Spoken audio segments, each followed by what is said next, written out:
Hey guys, welcome back to the WODdoc Project365, episode 336. Finally getting back on track. I stopped by to see Craig Kenny just the other day, and we kind of got a little bit off topic, but now we're back onto testing the torso, and specifically talking about lateral torso stability. The other day we talked about moving in the sagittal plane, or looking at faults in the sagittal plane.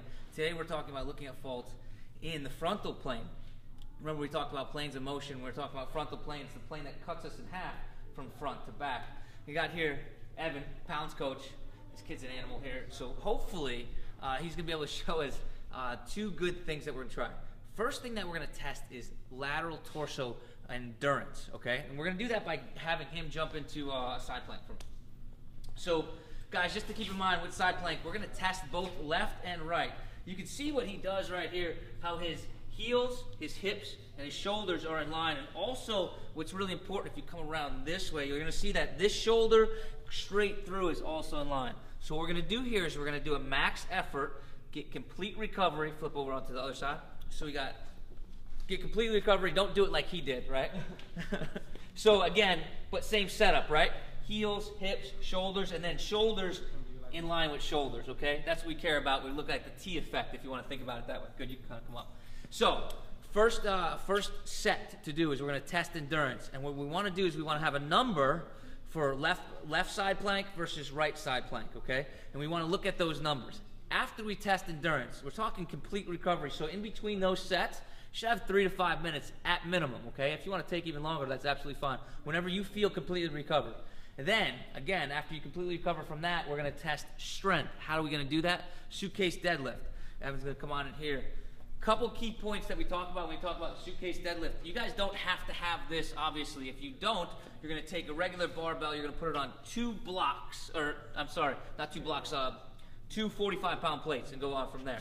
But he's going to pick it up just like he picks up a suitcase. What you notice here is that his shoulders remain square, his hips remain square, his knees remain out, right? I mean, not like coming in like this. We're looking for a couple things. Go ahead and lift that right up, just like you lift up a suitcase, hence suitcase deadlift. What doesn't happen is that he doesn't allow any torsion of the torso. Pop it back down and show me a fault. Where a lot of times as people get heavier, they'll allow it to drift in front there. That is a fault. That lift doesn't count, okay? Other things that they'll tend to do is lean over top and one shoulder gets a lot higher than the other. Yeah, exactly like that. That is not only a fault, you'll probably break your back doing it, okay?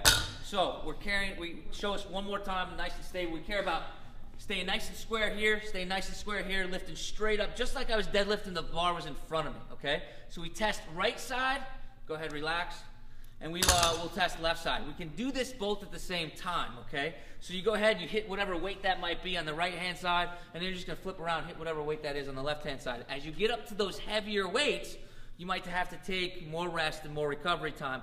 But what we're looking at here is, again, we want to test numbers here. Is our right side equal to our left side? And not only in strength, but faults. Do I look at those faults? Do my shoulders become uneven?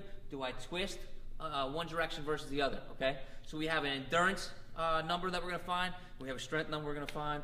And we have a good-looking guy that got to show us both of them. Pounds coach, make sure you check him out. Man, he just got like 300-pound snatch.